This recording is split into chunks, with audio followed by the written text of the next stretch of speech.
SpongeBob SquarePants, SpongeBob's Secret Valentine. Ready, Gary? Asked SpongeBob. His pet snail looked up and blinked. Okay. Fetch! Yelled SpongeBob as he lobbed a ball of kelp over Gary's head. Meow, said Gary, watching it fly by. Good effort, Gary, said SpongeBob enthusiastically. Sandy walked up with the kelp ball splattered all over her helmet. Howdy, SpongeBob. Is this yours? It sure is, Sandy, he said. Want to play fetch with Gary and me? Sandy scraped the blob off her helmet and tossed it to him.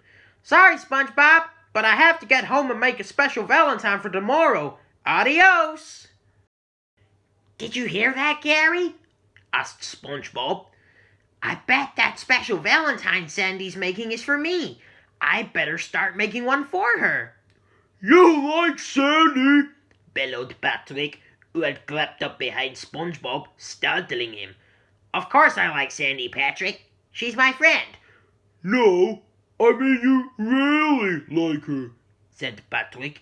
If a boy gives a girl a Valentine, it's a really huge deal.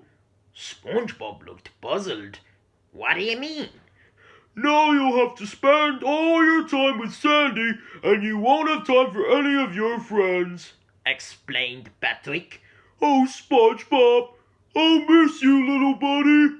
With that, he ran off crying. Patrick, wait, come back! SpongeBob turned to Gary and shrugged. You know, Gary, it's hard to believe, but I think Patrick might be wrong. On the other hand, I really don't want to lose any friends. SpongeBob thought hard. Then he snapped his fingers. I know! I'll ask Squidward! SpongeBob knocked on Squidward's door. Squidward, open up! It's an emergency! Squidward opened the door in a panic, dripping wet from his bath. What's the emergency? He asked, panting. Squidward, do you think I should give Sandy a Valentine tomorrow? Squidward just stared at SpongeBob. Then he slammed the door. Squidward seems busy, said SpongeBob. Maybe I'll ask Mr. Krabs. At the Krusty Krab, Mr. Krabs leaned back in his chair. Sure, SpongeBob, I'd be glad to give you some advice. Save every penny you make. SpongeBob interrupted him. I don't need advice about money, Mr. Krabs. I need advice about a girl. Mr. Krabs leaped up and yelled, Stay away from me only daughter, SpongeBob! SpongeBob looked confused. I'm not talking about Pearl, Mr. Krabs. I'm talking about Sandy. Oh, said Mr. Krabs, wiping his brow. That's a relief. What seems to be the problem? SpongeBob explained the whole Valentine situation. Replied Mr. Krabs, scratching his chin. As she is a land creature, there's really no telling what Sandy will think of your Valentine. I suggest you go over to her tree dome. SpongeBob brightened up. To ask her? No, answered Mr. Krabs. To spy on her. SpongeBob disguised himself as a piece of coal and sneaked up to Sandy's tree dome. Then, very quietly, he pressed his face against the glass. He looked all around, but didn't see Sandy anywhere. Oh, tartar sauce, said SpongeBob. She must be inside her treehouse. I've got to go in. SpongeBob opened and closed the door to the dome as quietly as he could and shimmied up the tree. He peeked through the window and saw Sandy making a huge red Valentine. Suddenly, her nose twitched. I smell salt water, she said. Either my dome sprung a leak or there's an intruder! SpongeBob scrambled down the side of the tree and out of the dome as fast as he could.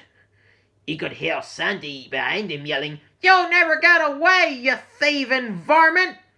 But he did get away. Just barely. SpongeBob slammed the front door behind him and leaned up against it, breathing hard.